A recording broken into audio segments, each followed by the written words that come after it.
você pudesse me dizer, se você soubesse o que fazer, o que você faria, aonde iria chegar? Olá, esse é o podcast Lá Com Quem, produzido pelo Laboratório de Comunicação Cidade e Consumo, o LACOM, da Faculdade de Comunicação Social da UERJ. Meu nome é Débora Galziski e eu sou pesquisadora do LACOM. O tema do episódio de hoje é os reality shows na era digital. Para conversar com a gente sobre esse tema, temos duas convidadas. Está aqui conosco a professora e pesquisadora Issafi Karawi. Olá, Issafi. Oi, Débora, tudo bem? É um prazer estar aqui. Obrigada pelo convite. Issafi Karawi é doutora em Ciências da Comunicação pela Escola de Comunicações e Artes da Universidade de São Paulo e é jornalista. Ela é docente na pós-graduação em Mídia, Informação e Cultura do Centro de Estudos Latino-Americanos sobre Cultura e Comunicação da USP e pesquisadora do Grupo de Pesquisa em Comunicação e Mídias Digitais, o Com+, da ECA USP.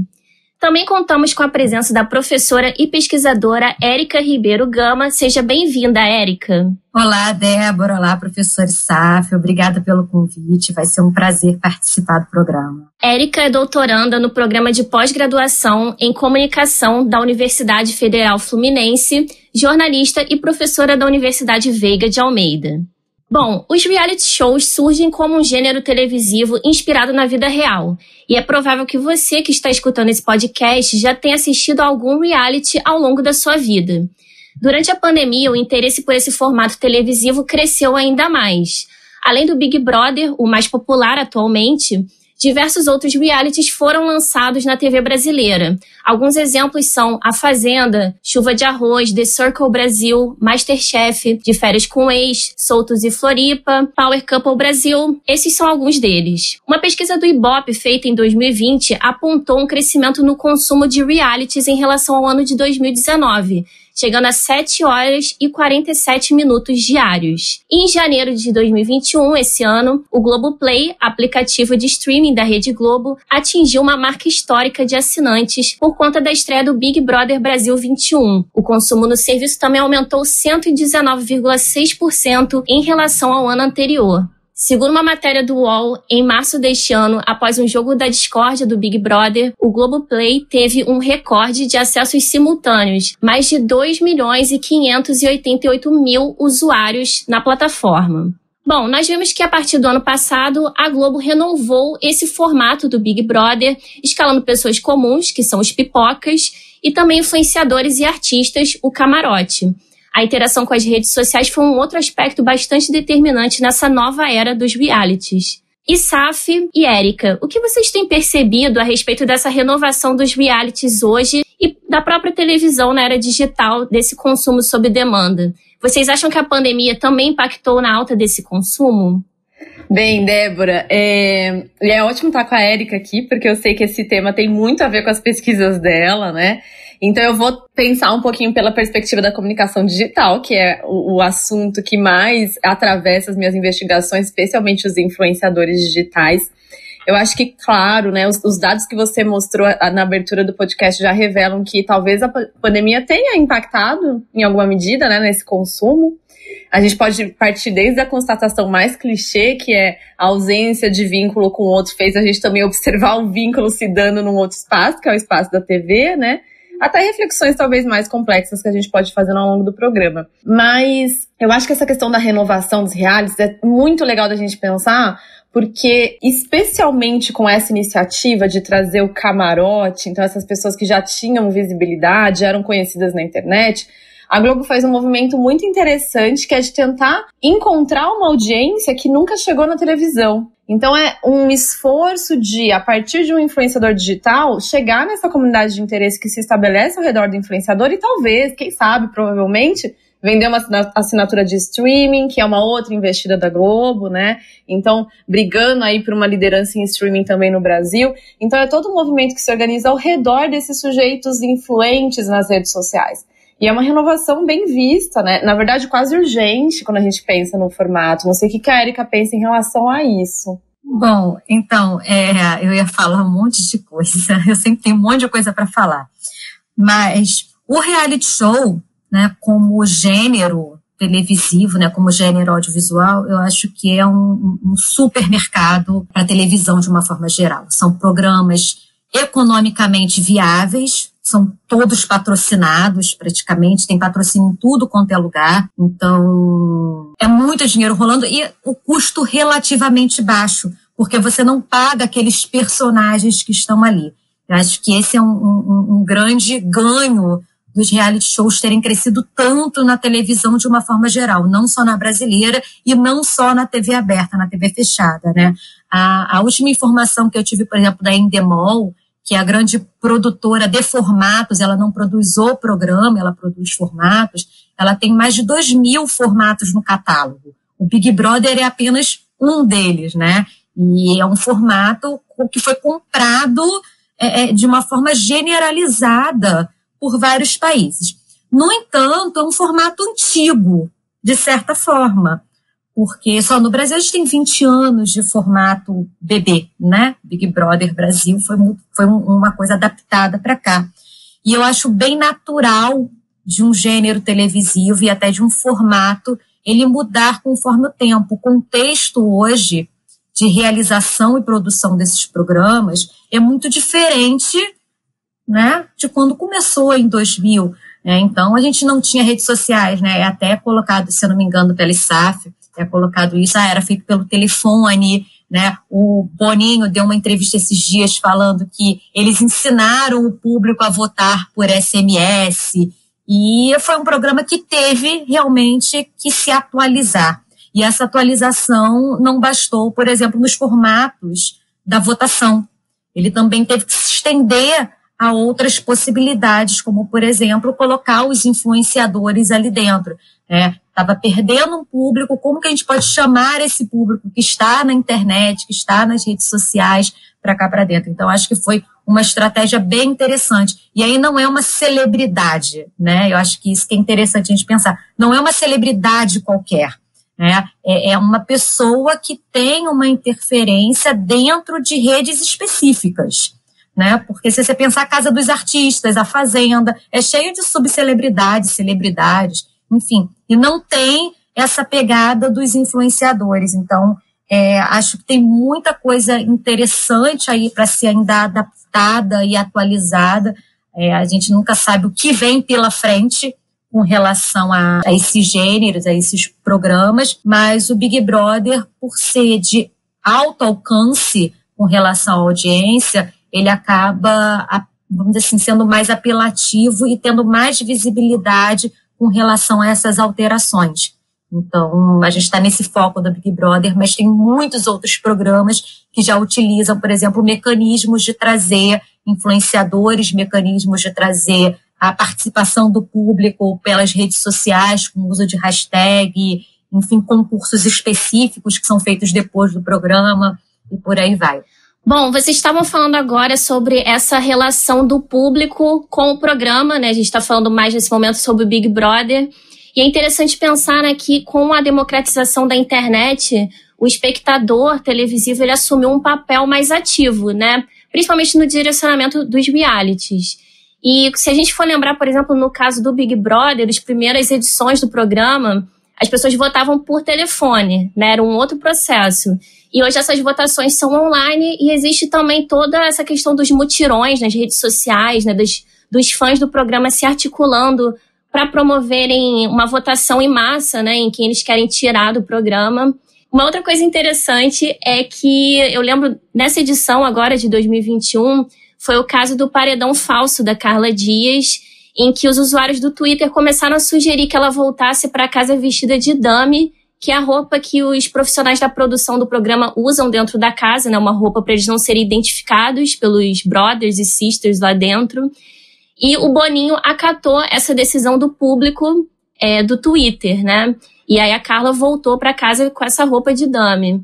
E aí eu queria fazer uma outra pergunta para vocês, que é: qual que é o papel do público na manutenção dos realities na sociedade atual? E como os produtores tradicionais de conteúdo estão lidando com essa interação com o público?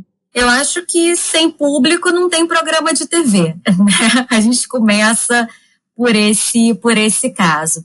E acredito que o fato de ter agora uma possibilidade de um programa que é feito sem roteiro inicialmente, né? Um programa, vamos dizer assim, sem roteiro, em que você pode alterar os acontecimentos e as ações ao longo desse tempo, faz com que se possa observar essa audiência.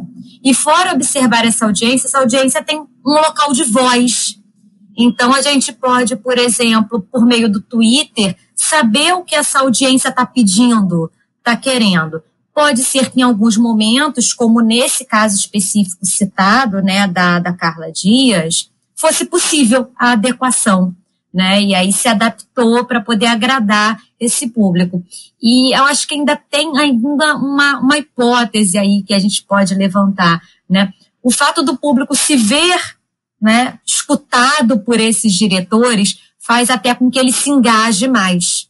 Então, acredito que essa possibilidade da gente escutar o outro, isso eu acho que serve para qualquer programa, não só para o BBB, mas usar essa estratégia de inserir nos nossos produtos algo que foi sugerido por essa audiência se sente representada, essa audiência se sente valorizada, né? É algo como assim, olha, a gente falou e ele escutou, vamos tentar de novo? E aí aumenta esse engajamento. Então, acredito que passe por aí, né? A gente tem que começar a aprender a não limitar os nossos ouvidos a uma equipe ao desenvolver um produto audiovisual. É sim muito necessário hoje escutar essa audiência e repensar os nossos roteiros, ainda mais em um roteiro tão vivo quanto é um reality show como o Big Brother.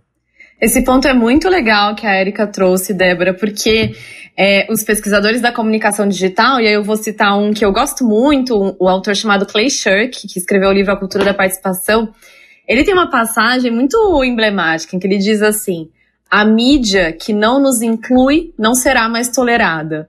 Porque ele diz que a gente sempre foi ensinado a ser mero consumidor, aqui usando aspas, tá? Então, mero consumidor da mídia, se discutir essa ideia de passividade e atividade, ainda que isso não exista, né? A gente nunca vai ser consumidor passivo, mas a gente não tinha possibilidade de interferir na lógica da mídia. E o digital muda isso, né? Então, quando o Clay Shirk fala sobre a mídia que não nos acolhe nesse sentido, ela não será mais tolerada, tem tudo a ver com o que a Érica pontuou, que é receber as menções, as reclamações, as críticas, as intervenções dessa audiência e levar isso para uma lógica do reality show. Até porque essa é a dinâmica que a gente tem hoje com o digital. Sempre se entendeu a mídia como um sistema muito hierarquizado. E o digital transforma isso. De uma lógica vertical, de cima para baixo, em que você produz, emite, espera que as pessoas consumam, o digital horizontaliza as dinâmicas, né? Então, a gente participa do programa não só mais votando, mas também emitindo outros tipos de opiniões, enfim, ao longo de todo o programa. Não é só no paredão que a audiência entra, ela entra em muitos momentos. Tem um movimento interessante também ao longo das edições do Big Brother, que é a inserção de memes que aparecem nas redes sociais. Não só isso, um diálogo do Thiago Leifert, do apresentador, com aquilo que acontece na rede, então sempre retomando essas discussões, porque isso é a dinâmica da cultura da participação, sobre a qual tanto se fala, o Jenkins já falou há anos atrás, mas que vai ficando cada vez mais claro e, na verdade, imprescindível, né? Então, acho que, por isso, na pergunta anterior, a gente falou dessa discussão de levar a audiência, retomar uma audiência perdida ou nunca conquistada para a TV, porque é imprescindível, não dá mais para pensar num formato televisivo sem concebê-lo já na sua origem, entender numa coprodução, uma participação das audiências muito mais ativa do que aquela que a gente tinha alguns anos atrás. E Safi, isso que você acabou de falar tem muito a ver também com uma narrativa transmídia, né? Porque o programa ele repercute nas redes, nas comunidades de fãs que são essenciais para o programa hoje, principalmente do Big Brother, né, que a gente tá falando mais. E eu acho que a própria Rede Globo percebeu essa dinâmica, já que ela criou uma série de programas que são derivados do Big Brother, né? E, de certa forma, trazem também outra audiência para o programa, né? Fica reforçando ali essa comunidade, de certa forma. Então, por exemplo, quando o participante do Big Brother sai do programa, ele bate papo, ele vai para o Papo BBB, que também é apresentado por uma ex-BBB, a Ana Clara. No dia seguinte, eles vão no programa da Ana Maria Braga, que tem já um outro tipo de espectador, né? E no domingo vão ao Faustão. Então tem toda uma circulação ali desse participante dentro da emissora. E existe ainda um podcast sobre o reality, né? Que, se não me engano, sai às quartas-feiras na internet. E agora a gente tem uma nova edição que vai estrear esse mês do No Limite, que tem também participantes do Big Brother. Eu achei muito interessante isso, né? Porque era um outro reality, né? E a Rafa Kalimann, que participou da edição do ano passado, o BBB 20, também ganhou um talk show próprio, o Casa Kalimann, que estreia esse mês. Que estratégias que as emissoras tradicionais parecem estar adotando hoje para renovar essa audiência dos reality shows? Talvez o primeiro ponto, assim, o mais perceptível, inclusive enquanto você ia falando de todos esses desdobramentos, Débora, isso fica muito evidente, que é a dispersão do conteúdo. Então, por muito tempo se entendeu que o mais coerente seria pensar em conteúdos centralizados, portanto, com foco em uma mídia, na intenção de reunir a audiência naquele único espaço. Então, essa ideia de centralizar o conteúdo. E quando a gente olha para o Big Brother, que tem a ver com essa lógica da transmídia, a gente pensa em dispersão, em um conteúdo que se prolifera. Então, o ponto de contato com a audiência não se dá só na televisão, mas em outros lugares também. E isso casa até com o que a Érica comentou um pouquinho atrás, sobre como o Big Brother permite muitas formas de patrocínio. Então é um programa muito rentável, e se a gente pensa nesse espalhamento aí, usando até o Jenkins, a ideia do spreadable, né, esse espalhamento por muitas mídias, amplia inclusive possibilidades de patrocínio, de lógicas comerciais diferentes, não previstas. Então é muito interessante pensar nessa perspectiva com um olhar mais comercial, mas também o ponto de contato com a audiência, com o público.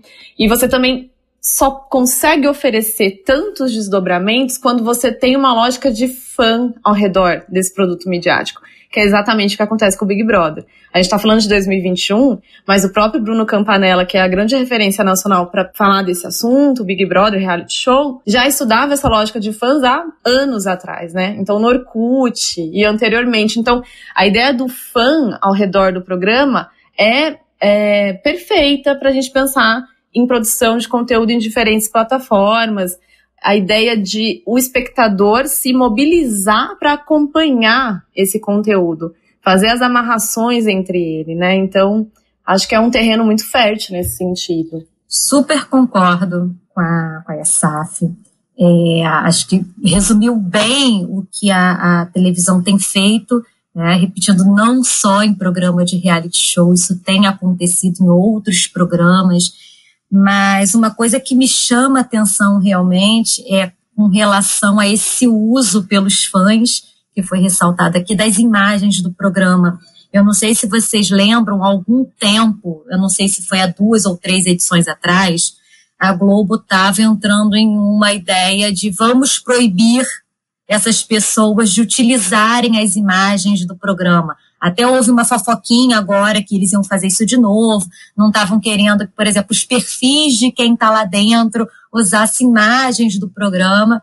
E eu, vamos dizer assim, na minha humilde capacidade, eu penso que é um tiro no pé, porque eles, se proibirem, fazem exatamente o que é o ganho deles, o maior ganho, que é engajar as pessoas, fazerem elas olharem a TV, fotografarem, colocarem print, enfim, fazerem os memes. Então, a partir do momento que se proíbe o uso dessas imagens, você também afasta essas pessoas.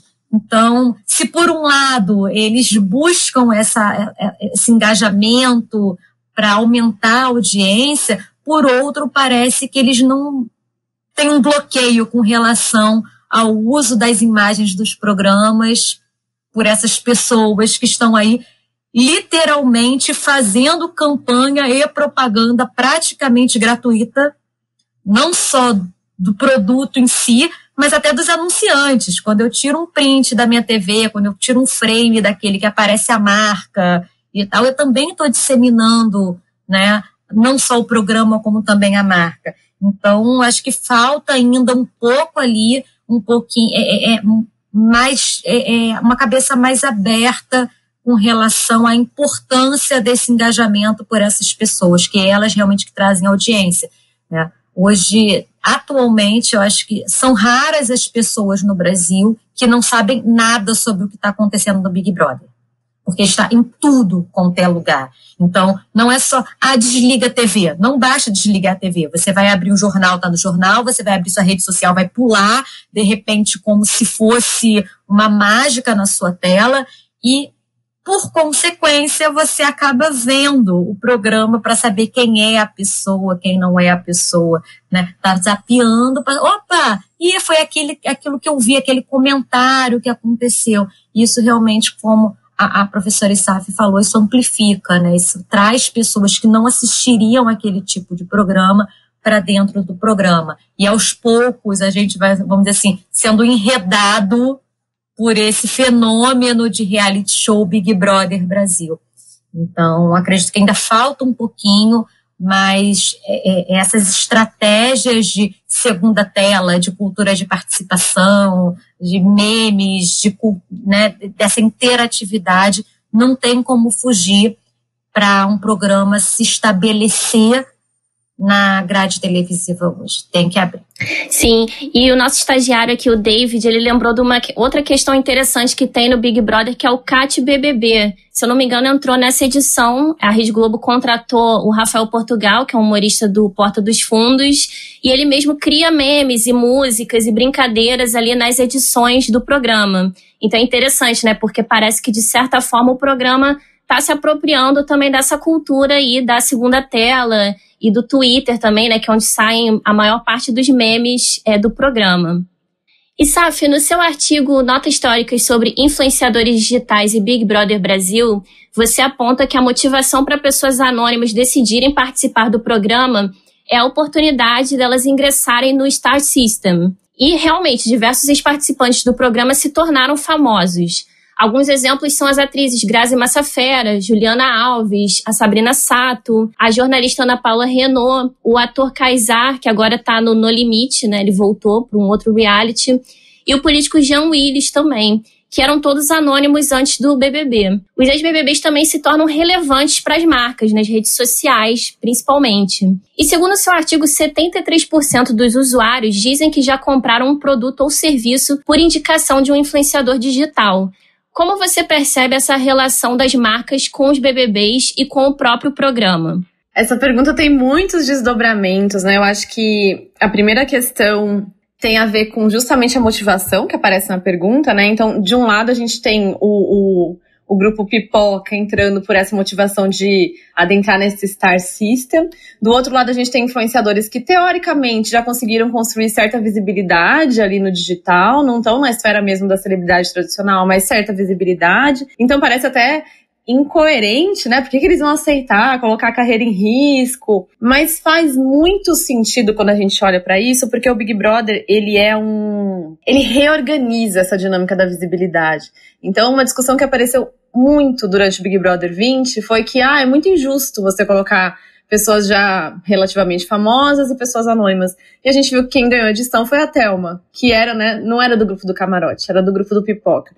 Porque dentro do programa, essa visibilidade prévia que os influenciadores têm, ela tem um peso, claro, mas ali há outra dinâmica de visibilidade, há outro tipo de exposição, há uma construção de influência que se dá por uma outra lógica.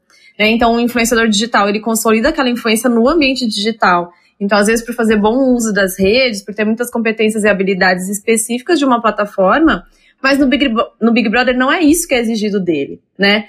Então, é quase como nivelar todo mundo nesse lugar. E onde é que entram as marcas nessa discussão toda? A saída dos participantes do Big Brother e uma entrada automática no mundo de influência digital, a gente tem visto também, né? Acho que o caminho natural agora é se tornar influenciador digital. Quando as marcas se associam a esses ex-BBBs e esses influenciadores digitais, tem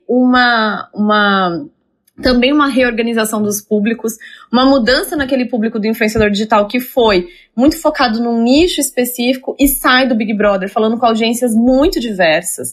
Então a gente olha para a Boca Rosa, que entra com seguidores, enfim, uma comunidade muito interessada em maquiagem, mas sai com uma comunidade mais ampla, com pessoas de grupos diferentes, com interesses diferentes. Então há essa pluralidade nos seguidores dos influenciadores como resultado do Big Brother, e aí uma associação diferente com marcas. Então marcas diversas com interesses nesses influenciadores.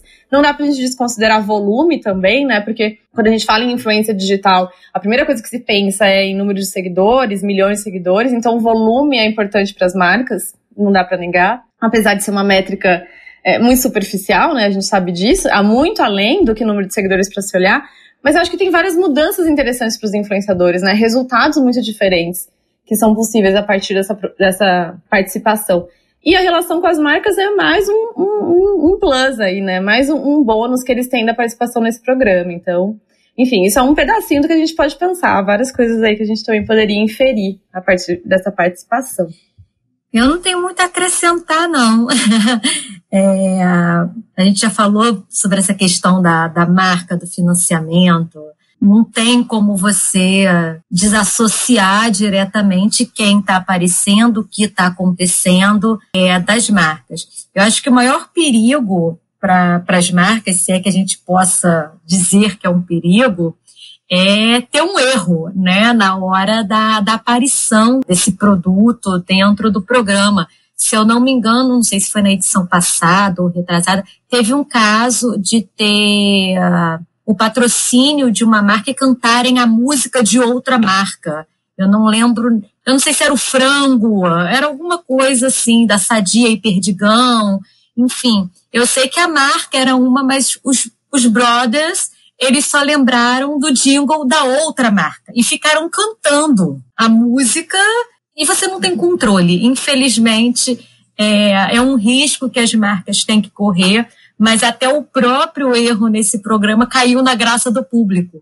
Virou meme e por aí vai. Então, eu acho que é uma relação com o programa, com quem está aparecendo, e que as grandes marcas não têm, vamos dizer assim, não tem muito como fugir, né? Precisa dessa visibilidade. A ideia do marketing, né? Não é só venda, é ser lembrada, é ser vista, é estar, né, no burburinho. Eu não sou muito a favor da máxima falem mal, mas falem de mim. Mas nesses casos acaba acontecendo. Você não tem muito como falar. E aí eu lembrei do caso da Juliette, que vazou um áudio do Boninho, né? Você é participante, você não é maquiadora, mas seria uma super propaganda para a Avon ter a Juliette maquiando as pessoas lá dentro. Ainda mais se a gente pensar que a Juliette virou um dos ícones desse Big Brother, né? Ela tá aí com milhões de seguidores que surgiram durante esse período. Então, tem que ter uma flexibilidade. Eu acho que uma palavra boa para as marcas e para o Big Brother e para essa relação é flexibilidade. Eu lembrei de uma coisa que eu acho que é legal a gente pensar também. Um caso muito emblemático do Big Brother 20 foi a entrada da Boca Rosa, da Bianca Andrade, que tinha uma linha de produtos de beleza, de maquiagem, né?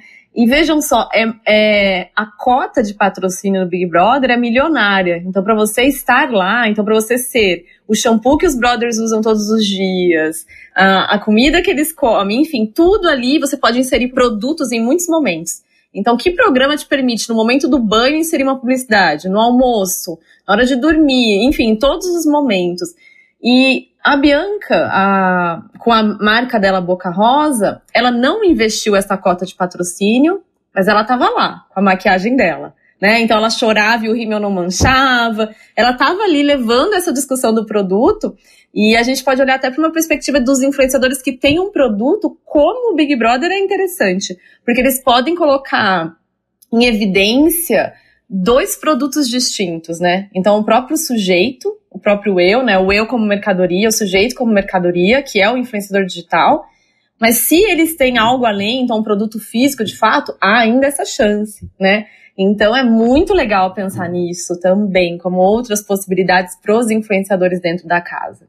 Com certeza. E uma coisa que eu tenho reparado, eu não me lembro tão bem das primeiras edições do programa, mas eu acho que nas edições mais recentes isso ficou mais explícito, que é a questão das marcas aparecerem, por exemplo, patrocinando provas do programa, e aí você fica acompanhando, às vezes, uma prova de resistência e olhando o logo daquela marca por horas e horas, né? olha só que reforço da marca, né? A gente teve nessa edição, né, o PicPay, que toda hora aparece que os brothers lá fazem as compras no aplicativo e ainda ensinam como usa também dentro do programa, né? Então, é muito curioso isso, né? E uma coisa que eu tenho reparado também, eu tenho acompanhado alguns deles quando saem do programa nas redes sociais. E, por exemplo, a Carla Dias, ela continua usando as roupas da C&A e postando nos stories, né? Então, eu acredito que a marca tenha feito um contrato com ela pós-programa também, né? Isso é muito interessante.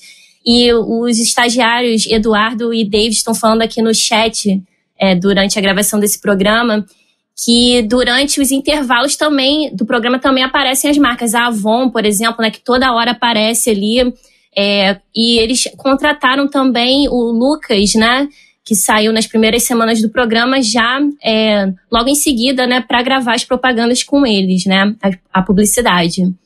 E outra coisa também interessante nessa questão da publicidade aí, nos intervalos do programa é que outros ex-BBBs também foram contratados, né? A gente vê o Babu e o Kaysar, por exemplo, anunciando uma marca de sabão em pó antes do início do programa. Então, tem toda essa rede aí da publicidade, né? Muito interessante a gente pensar nessa narrativa que é construída, né, em torno do programa. E aí a gente estava comentando brevemente sobre a questão da Juliette, né, que é um caso bem curioso nessa edição do programa.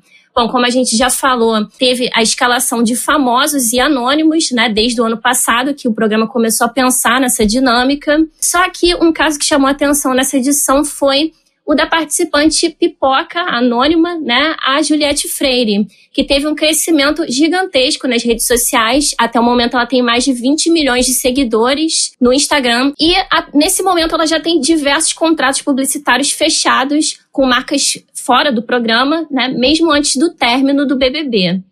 E eu queria perguntar o que explica esse fenômeno Juliette e qual é o papel dos administradores das redes sociais desses BBBs.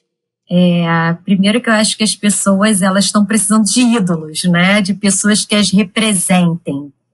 Eu acredito que a Juliette ela vem dentro dessa lógica de ter alguém ali que seja como a gente. Eu acho que o reality show ele tem muito dessa estrutura, dessa estratégia, né? Eu me ver dentro do programa. E no caso dessa relação, né, entre quem está lá dentro e os BBBs, né, os perfis, ela é muito nova, de certa forma. Como eu estava falando lá no início, é um contexto que foi surgindo e sendo explorado por essas pessoas. Os administradores, a gente vai acompanhando alguns deles, como o do Gil, da Juliette, começou com um amigo, fica aí por conta. Eu acho que nem mesmo eles esperavam tanta gente e tiveram que se profissionalizar.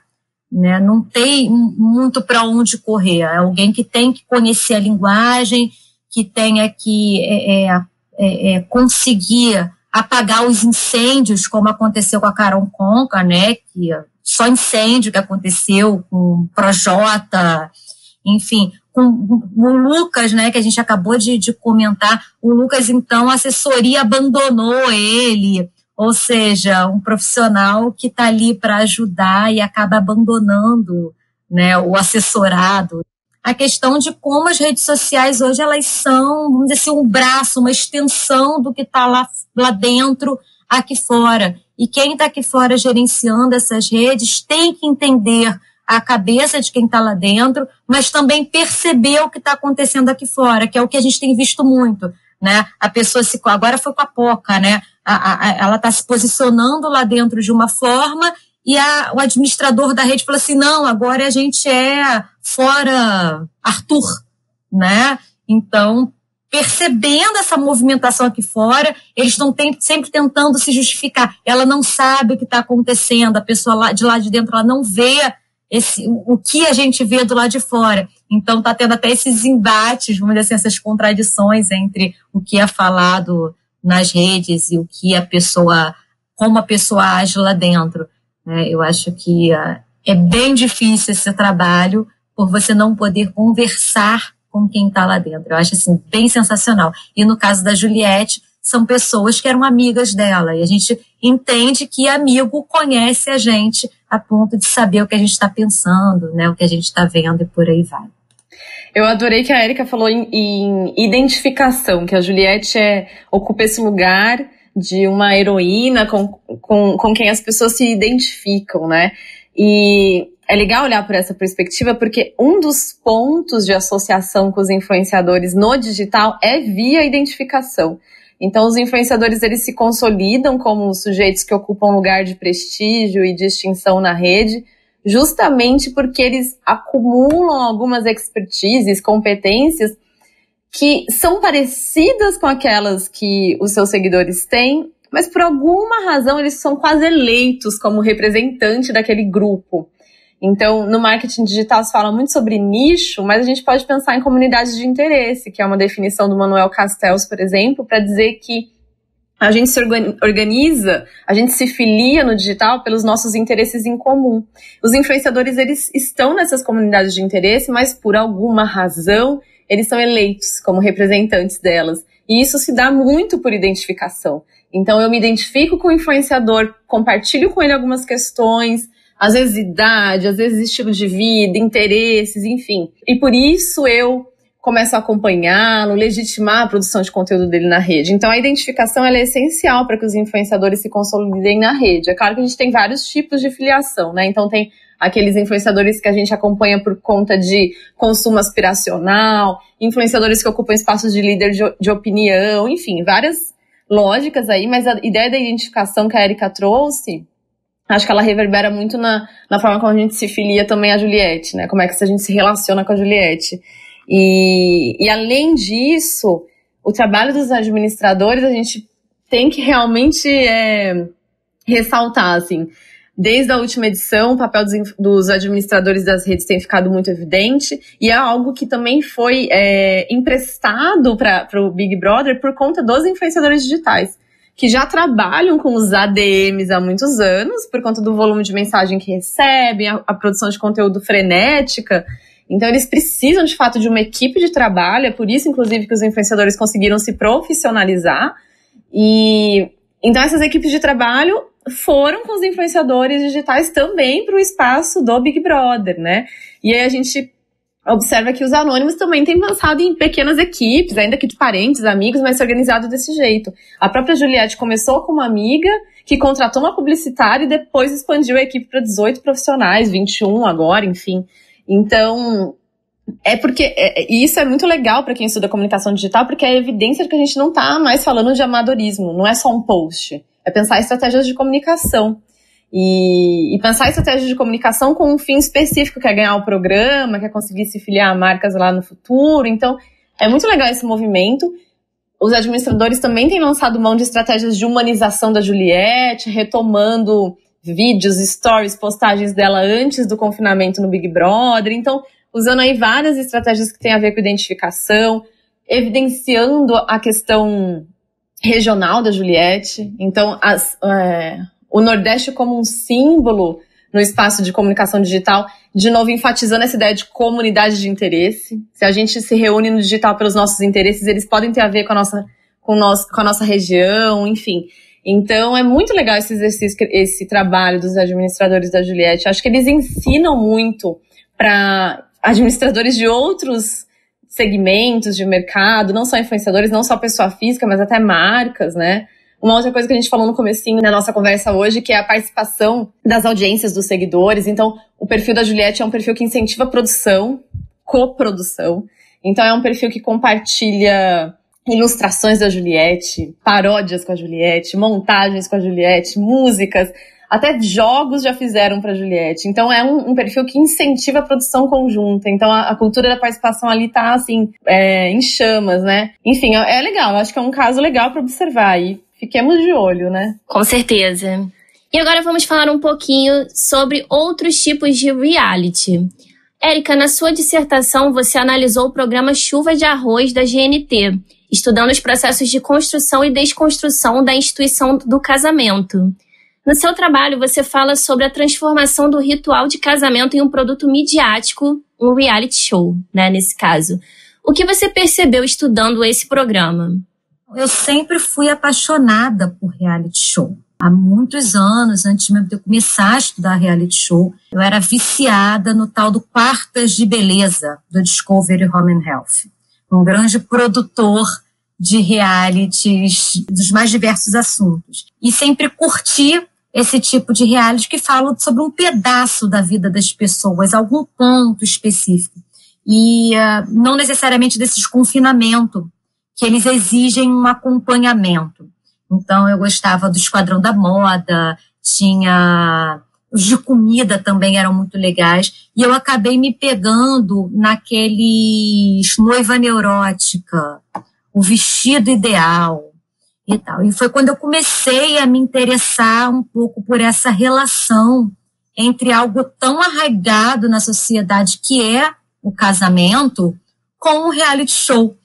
O primeiro que eu estudei era um reality de competição, que era da TV Record, e se chamava Casamento na Real. E os casais, eles competiam pelo casamento dos sonhos. Se eles ganhassem, o casamento era realizado pela equipe no prazo de 7 dias. E foi aí que começou esse meu olhar sobre a relação de mídia com casamento. E eu fiquei pensando, como que esses casamentos vão parar na televisão, né? E acabei voltando meu olhar para o Chuva de Arroz, que não era uma competição, não pedia para as noivas fazerem nada ou para os casais fazerem nada, simplesmente parecia um vídeo de casamento. Só que era um programa de TV. Então, a minha ideia foi assim, como que eles transformaram uma cerimônia de casamento, uma festa de casamento, né, essa celebração, em um programa de TV de 20 minutos, porque eram 2, né, casamentos por programa. Então, tinha meia hora, 40 minutos. Como que isso acontece? E aí eu fiz, vamos dizer assim, uma ligação entre o que ocorre num casamento com o desenvolvimento desse roteiro. E percebi que, nesse momento, né, era uma percepção nova para mim, que hoje eu já vejo como uma percepção velha, né, pelo olhar de outras pessoas, mas o casamento, ele dá um roteiro, ele já se constrói assim, e aí atualmente, só para dar esse a mais aí, eu estudo os vídeos de casamento pessoais, né? Então, meu olhar saiu do reality show para uma coisa pessoal, e algo pessoal que as pessoas hoje estão colocando na internet, né? A novidade, né, máxima da pandemia foi a transmissão de lives de casamento. Eu não sei se vocês já assistiram alguma, mas como eles não podem mais reunir as pessoas no local, eles agendam uma live no dia da cerimônia e tem essa transmissão ao vivo acontecendo para qualquer pessoa ver. Eu acho que, e aí eu volto para a ideia do reality show, eu posso assistir hoje um casamento de pessoas que eu nem conheço, ver a cerimônia completa. E aí eu acho que é a máxima da espetacularização de um casamento comum. Mas se você entrar na sexta ou no sábado e procurar no YouTube casamento ao vivo, transmissão de casamento, você já encontra uma dezena de casamentos que já foram transmitidos, estão ali, e casamentos que vão ser realizados, né? O tal do Save the Date, que era para os convidados salvarem a data para participar do casamento, hoje é para você salvar a data para assistir a live, né? E o chat bomba, as pessoas conversam horrores durante a cerimônia. Então, se mediatizou esses casamentos, assim, eu acho que nesse momento ao máximo. E no caso do Chuva de Arroz, eu acho que ele veio para mostrar para as pessoas um novo formato de vídeos de casamento. A gente tem na nossa memória afetiva os vídeos de casamento de 1h30, 2 horas, aquela coisa chata, e por aí vai. E esse programa, ele publicizou uma forma de se fazer os vídeos de casamento que já estavam sendo feitas, né? Desde 2010, mais ou menos, 2011, a gente tem essa mudança com relação à produção desses vídeos. E acho que o Chuva de Arroz, ele veio nesse ponto, né? Até conversei com o Rodrigo Ponichi, que é o diretor do programa, e ele fala exatamente isso, que ele odiava os filmes de casamento. Ele foi no casamento de um amigo e propôs fazer o programa. Ele já tinha uma produtora de programas de TV e resolveu aliar o conhecimento dele de produção de audiovisual à gravação desse casamento.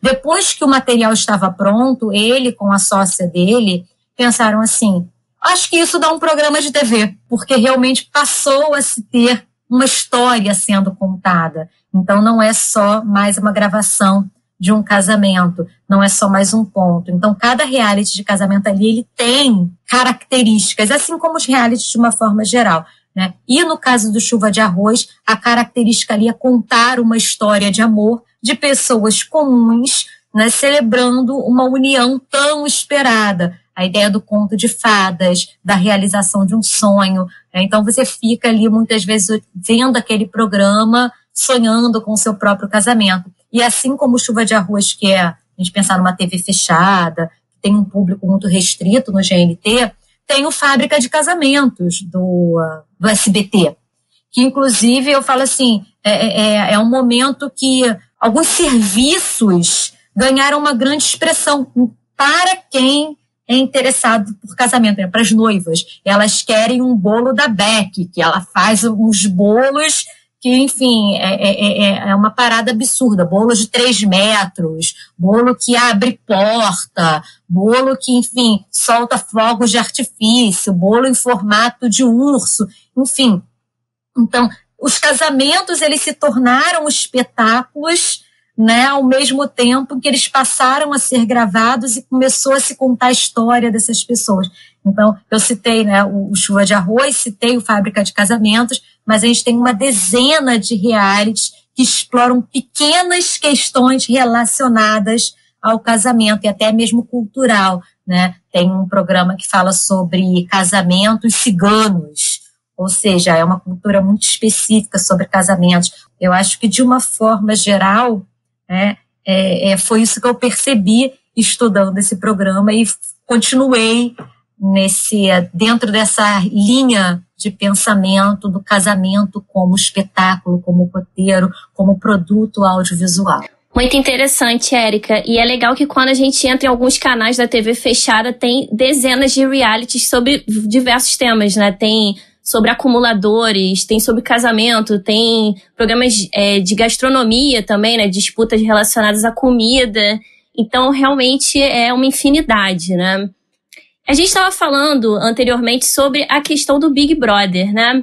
E sobre essa exposição dentro dos realities que acaba tendo a ver com o terror de todo influenciador digital, que é a questão do cancelamento nessa era digital. Bom, a gente falou um pouquinho sobre a Carol Conká, que por conta de alguns acontecimentos dentro da casa, ela acabou saindo e teve a maior rejeição da história do programa, que foi de 99,17% dos votos. E eu queria perguntar como vocês percebem essa questão do cancelamento relacionado aos reality shows, né? E como ele impacta a vida dos participantes. E vocês acham também que os realities contribuem para a discussão de temas socialmente relevantes? Eu pergunto isso porque nessa edição a gente teve a discussão sobre diversos temas, né? O racismo, por exemplo. É muito curioso, né, Débora? Porque nessa edição, uma das atividades lá do Jogo da Discórdia, feita no ao vivo, foi justamente sobre cancelamento. Quem era o cancelador no programa, né, na edição. Então, levando essa reflexão. Os participantes também entraram no Big Brother. Num primeiro momento de conversa, eles foram discutir não precisa ter medo de cancelamento, tem que se entregar, enfim. O que eu acho que a gente pode pensar a partir dessa perspectiva, né? O Big Brother é um programa de vigilância, é óbvio, né? Então eles estão lá sendo monitorados por câmeras 24 horas por dia, isso é transmitido inclusive num pay-per-view. Mas o digital também é um espaço de vigilância em alguma medida. Então os influenciadores que vão pro Big Brother e levam essa discussão do cancelamento, de que não precisa ter medo, enquanto a gente grava hoje o podcast, na edição da noite passada no Big Brother, a própria Camila, que tá num paredão, disse que foi pro Big Brother e aceitou porque ela não tem medo de quem ela é, portanto, eu não tenho medo de ser cancelada porque eu assumo os meus BOs, como o Thiago Leifert disse, né? Então, esse lugar de vigilância, ele se institui tanto no Big Brother quanto nas redes sociais. Então, isso é fato. A grande questão é a característica do cancelamento. muita gente associa o cancelamento com o bullying, por exemplo, mas a gente pode extrapolar essa associação, porque o cancelamento ele tem uma questão que é bem diferente do bullying, que é o volume. Quando a gente pensa em cancelamento, além da velocidade, portanto, alguém faz um pronunciamento equivocado, um ato equivocado, imediatamente essa pessoa é cancelada. Então a gente tem uma questão de velocidade aí muito evidente, a gente tem volume, ou seja, volume de mensagens ofensivas que chegam até essa pessoa. Então, o grande medo do cancelamento vem disso também. Então, diferente de um bullying, por exemplo, que é longo prazo, continuamente, e quase assim, um pouquinho cada dia, não tô diminuindo a dor, né, nada disso, assim, tô pensando como é que se dá. O cancelamento tem esse volume. Então, tem o Trending Topics do Twitter, tem um deband, assim, uma saída dos seguidores de uma conta, de um perfil, enfim, tem várias questões que são extremas no cancelamento. E o extremo é também inerente ao digital. O digital é feito de polarização, e não porque as pessoas se polarizaram, mas essencialmente a estrutura do digital é binária. O digital se articula a partir de código 010101. É binário, essencialmente. Se a gente olha para uma rede social como o Twitter, a gente segue ou não segue. No Instagram, a gente comenta ou não comenta. As nossas atividades são tudo ou nada.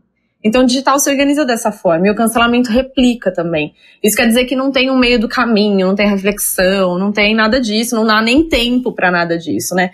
Então, esse medo dos participantes vem muito dessa dinâmica do cancelamento, que alguns pesquisadores, inclusive, que estudam violência digital, têm enquadrado o cancelamento nessa esfera da violência digital.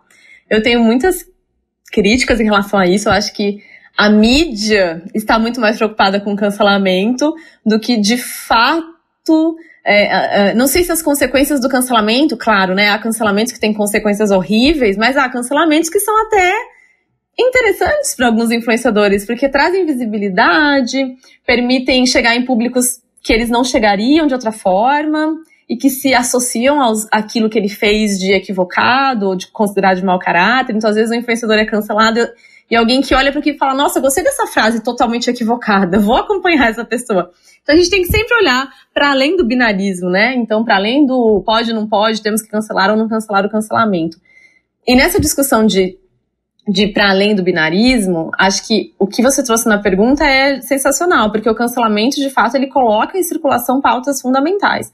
E o Big Brother amplia essas pautas, o que é muito legal, né? Então, o cancelamento, ele também se restringe em alguma medida às esferas do digital, mas quando o cancelamento deriva do Big Brother, não há como não ampliar essa discussão. Então, quando a gente vê situações de cancelamento no Big Brother, é muito provável que aquilo vai virar uma manchete de um jornal, que aquilo vai passar no Fantástico no domingo, né? Pensando até em transmídia em alguma medida.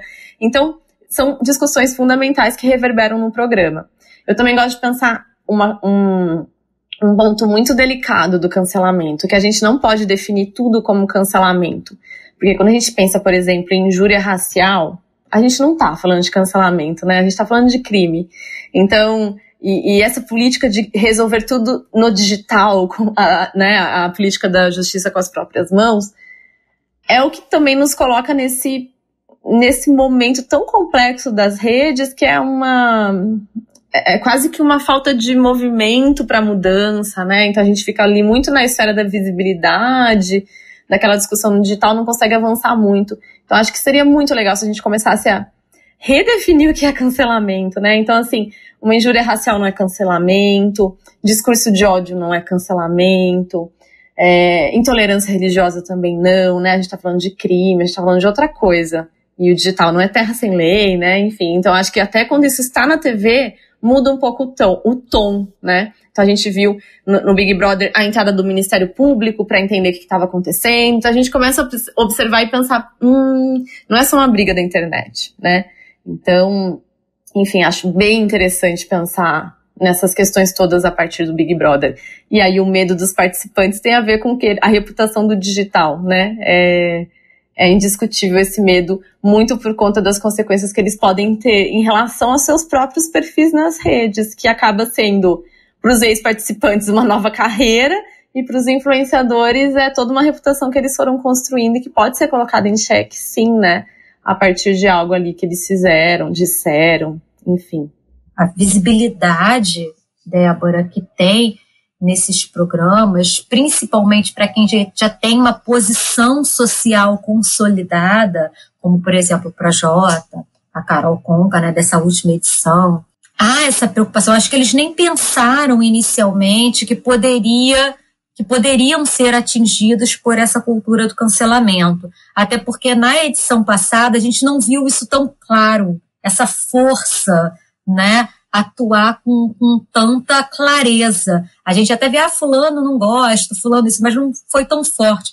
Pelo contrário, alguns desses influenciadores, eles super bem nesse processo aí do reality, né, do BBB. E acredito que, por exemplo, muitos toparam essa entrada no programa, essa participação, com esse mesmo pensamento. Eu vou entrar, as pessoas vão me conhecer, vão gostar mais de mim e quando eu sair daqui eu vou estar melhor com relação ao mercado.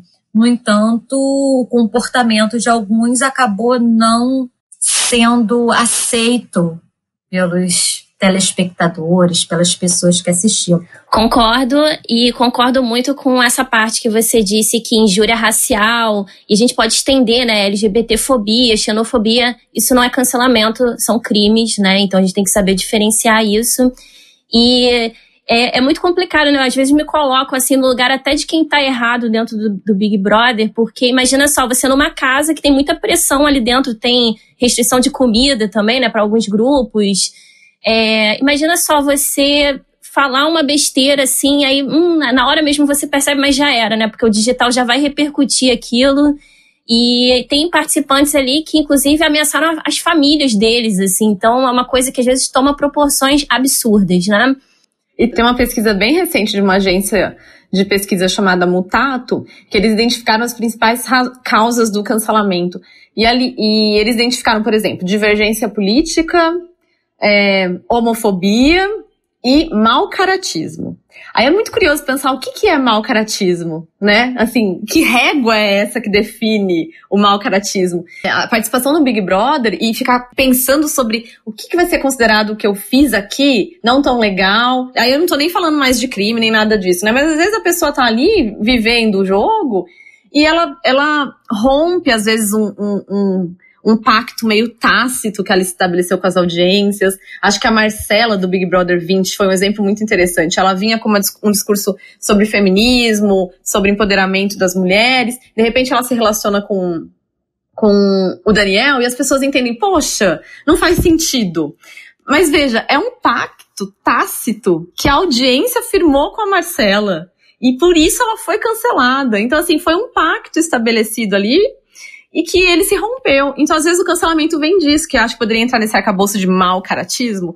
E aí é muito curioso a gente pensar nessa dinâmica, porque é uma dinâmica muito da audiência, dessa relação de identificação, de projeção que a gente faz, né? A gente projeta as nossas questões no outro, e quando ele falha, a gente questiona, mas não foi tão perfeito quanto a gente esperava, quanto a gente projetou, né? Então, também tem isso, e aí essa dinâmica vai também construindo ali nos participantes uma tentativa de resguardo. E esse resguardo de si impossibilita a evidência da autenticidade, né? É a discussão que eu faço até no artigo que você mencionou na nossa conversa de hoje. Essa autenticidade, a gente quer ver o mais autêntico. Então, quando os influenciadores entram no programa e ficam se resguardando, acho que a gente perde um pouco, que é esse desvelamento da autenticidade, que é o que a gente busca num reality show. Então, essa pressão que eles vivem, ficar sem comer, prova de resistência, tudo isso tem um objetivo final, que é fazer com que eles revelem o que há de mais autêntico neles, como se isso existisse, né? Mas é uma discussão dessa autenticidade extrema revelada. Então, o cancelamento também impossibilita chegar nesse lugar, né? E aí chega aquela discussão de, ele não se entregou no jogo, não foi real. Tudo isso vai se desdobrando e eu acho que esse último Big Brother tem muito disso, por conta dessa vigilância, essa autovigilância aí nesse sentido.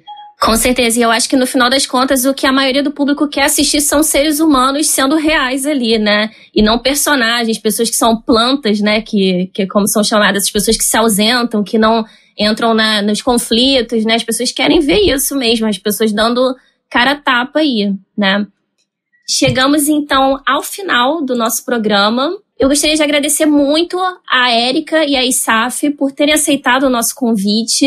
E eu queria perguntar se vocês querem deixar alguma mensagem final ou fazer alguma divulgação de algum livro, de algum artigo, algum evento, enfim. Bem, Débora, eu quero muito agradecer. É um prazer estar aqui participando do podcast. E contem comigo aí para outras discussões. É muito legal falar dos temas que a gente gosta e estuda, né? Então, enorme prazer, obrigada. Prazer conhecê-la, Érica. Fiquei muito honrada também de poder trocar ideias aí contigo hoje. E já que a gente falou tanto de influenciadores, eu vou fazer publi, pode? Aquelas. No ano passado eu lancei o meu livro de blogueira influenciadora pela editora Sulina, na coleção Cibercultura.